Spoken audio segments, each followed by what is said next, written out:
Triarch Trouble is here, and this event is easily one of my new favorites to come to Rise of Kingdoms. Join me to learn how to beat it yourself.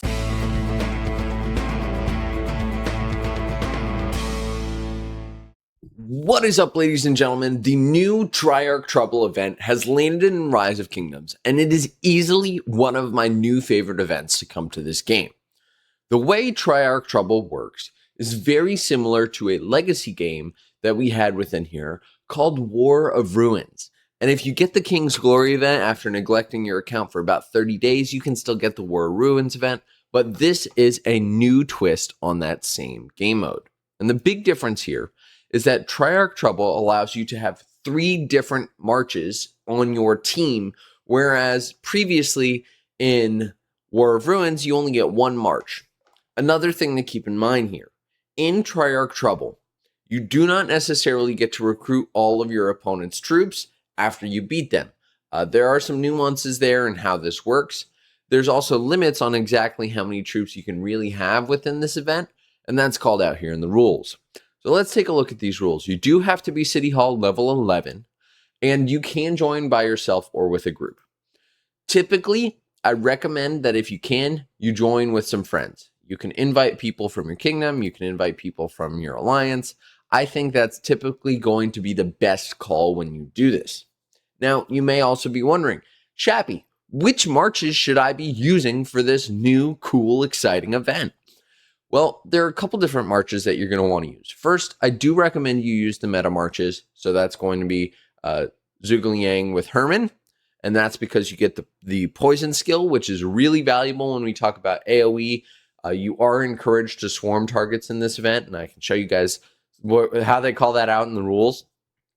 You could also use Luce Alex or Scipio Lu, or you could use either of the meta cavalry marches. So you could use Ho Chi Bing with Joan, or you could use Nevsky with Joan, or Nevsky with William. Now, there are a couple things that I do want to call out when it comes to choosing your marches. The way that you win this event is by having the most number of troops at the end of the event. So it doesn't matter how many times you kill the enemy, it has no impact on the gameplay. So there are a couple things that matter there. If you die, you end up losing troops sometimes. Not always, but sometimes.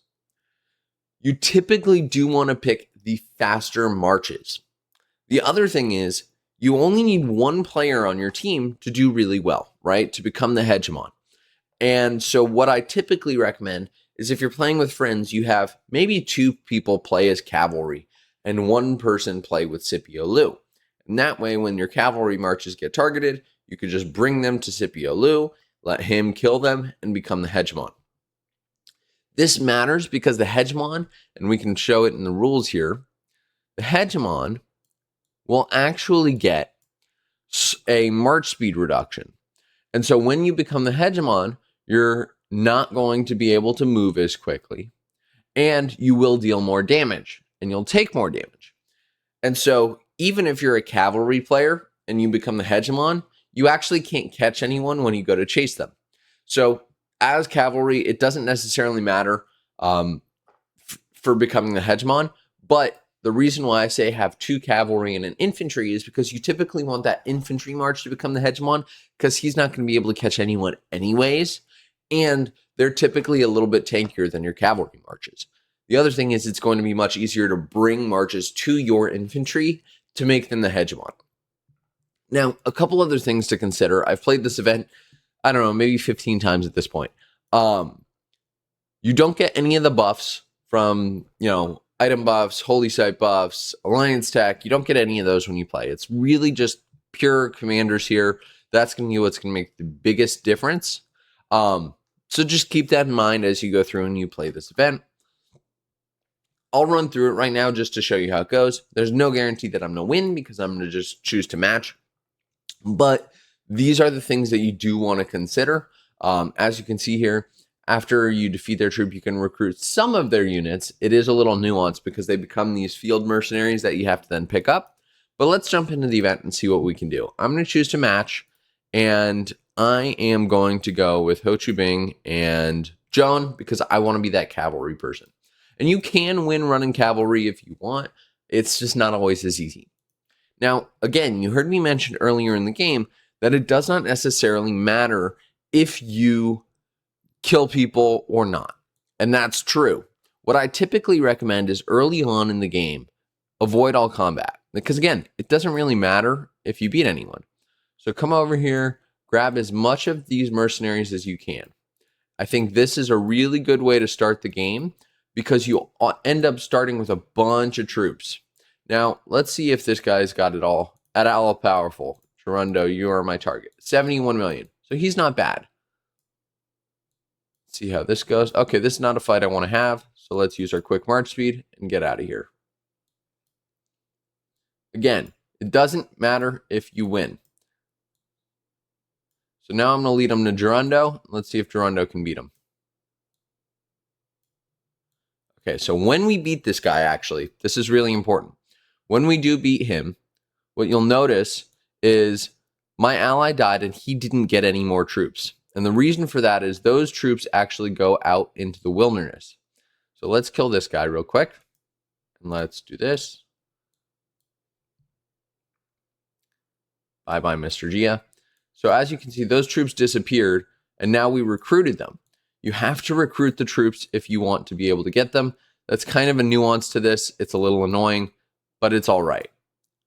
In War of Ruins, however, as you guys probably know, it's you just get the double troops no matter what, which is nice. So again, the goal here, just get the most number of troops. So that guy has 36,000. I want more than that. So I'm going to run around. I'm going to see if I can capture this. And you will not always win, but again, playing with your allies is really important, especially if you're trying to become the hegemon. Because if you can double team targets, and you do get benefits for swarming them. So here, this guy's going to die now, I think.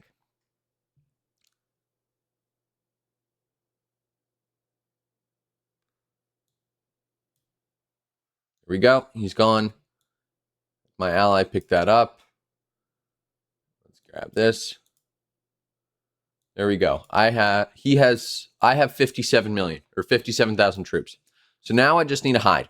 Hide and stay alive because this guy has 45,000 troops and you really can't get much more than 50,000. Looks like one of my allies is dying. Okay, let's do this. So as you can see here, this was one of the really annoying things is they can run away. When they have fewer troops, it is very much like that other event where having fewer troops tends to mean that you get to run a little bit faster. Now, I'd like to go try and get this guy. I would like to try and get him 48,000. If I can get my allies to work with me, maybe we could do something here because he's really not very strong. But one of the things they're doing really well is they're all squatted up right over there. So let's see. Let's see what we can do.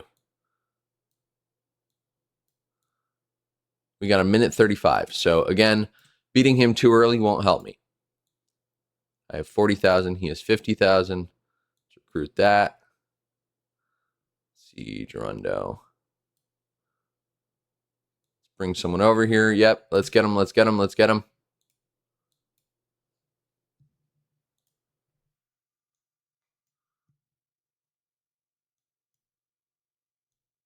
He's done. So again, swarming targets is huge here. Even if they're of different unit type, it makes a huge difference. So now 45,000. Okay, let's take out the hegemon. I am just about big enough to do it. 49,000. 50 seconds. Okay, let's go, Gerundo. Let's get rid of this guy. I'm going to save that buff, actually, for when I do fight the big guy.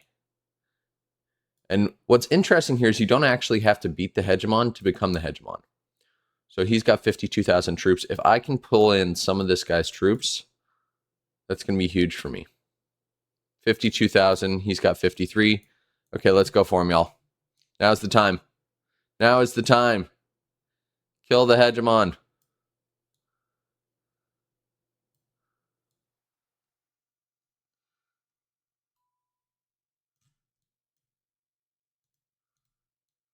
Go, get him. Too slow. But as you can see, that's how this event works. Again, I was not expecting a win here. I picked random troops, but it does not matter if you kill other enemies. It does not matter if you get troop deaths. What really matters here is making sure you do have the most number of troops.